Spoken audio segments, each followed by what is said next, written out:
There are lots of planets to explore in Helldivers 2, each with its own hazards and enemies to encounter. But here's something you will notice. It's how much details there are on the environments, and of course the skylines of each planet. Welcome to this video, the beautiful skylines of Helldivers 2.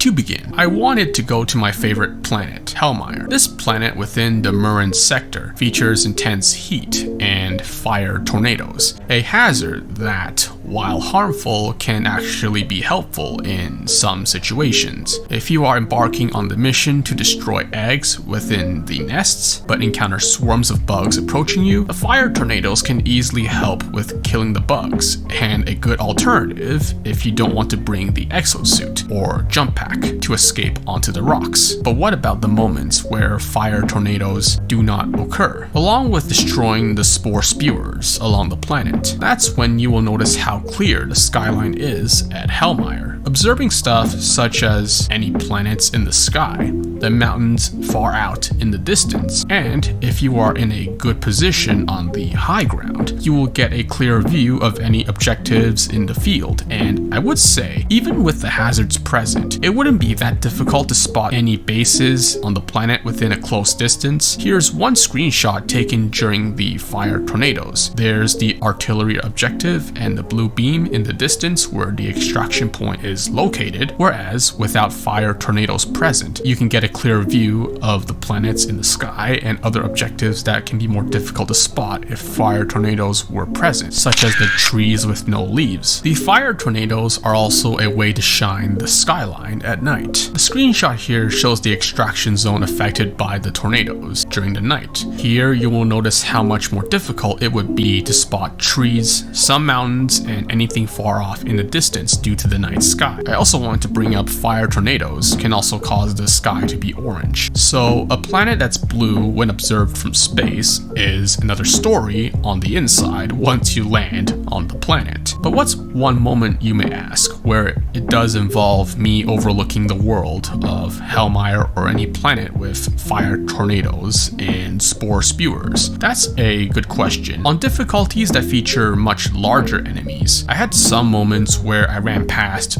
chargers as I mistook them for some large rocks within the fog. Yeah, I should have known there was something suspicious about some triangular looking rock nearby.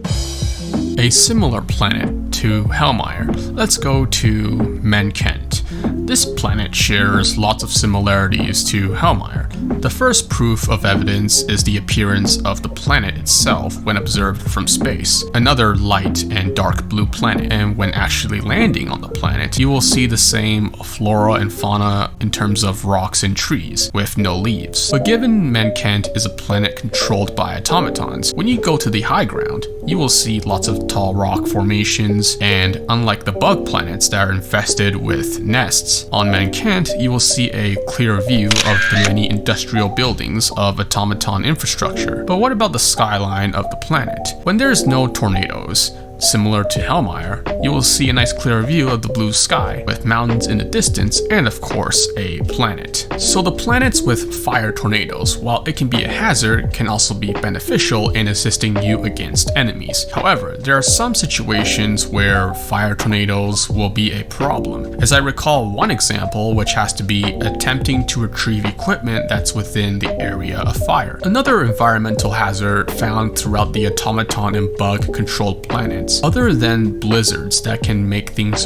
harder to see, with the exception of automatons because of their lights, such as Penta and Chort Bay, where visibility isn't really a concern because your view isn't obstructed when compared to dealing with blizzards or anything that can harm you, such as fire tornadoes. To explore planets that contain fog and blizzards does give off a very immersive feeling of being alone in hostile territory. How many times have you been in situations where enemies aren't in clear view even at close distances? Some weapons in Helldivers 2 have a flashlight attachment. Ever try using it to see who's nearby? It definitely came in handy trying to figure out if there were any light or heavy automatons nearby, and on bug-controlled planets, those lights came in handy trying to see if there are any chargers around the corner. There's also the ion storm anomalies on planets such as Malevelon Creek, a factor that affects gameplay as it renders stratagems useless during such occurrences. But for places such as Malevelon Creek, with its beautiful blue sky, the storm really fits well with the planet's design. And who knows which planets will be the next Malevelon Creek. My predictions are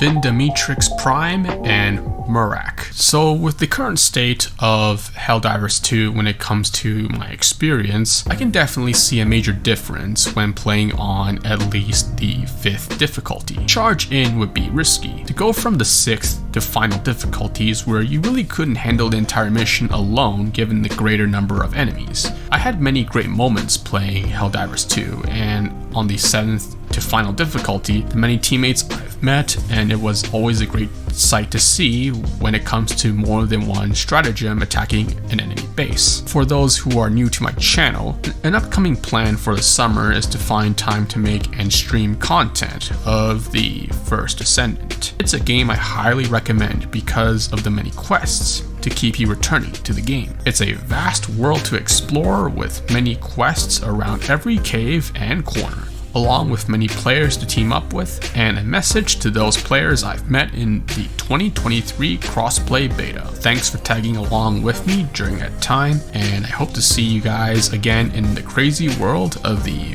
First Ascendant. My name is Dragon Actual, and thanks for watching. See you next time.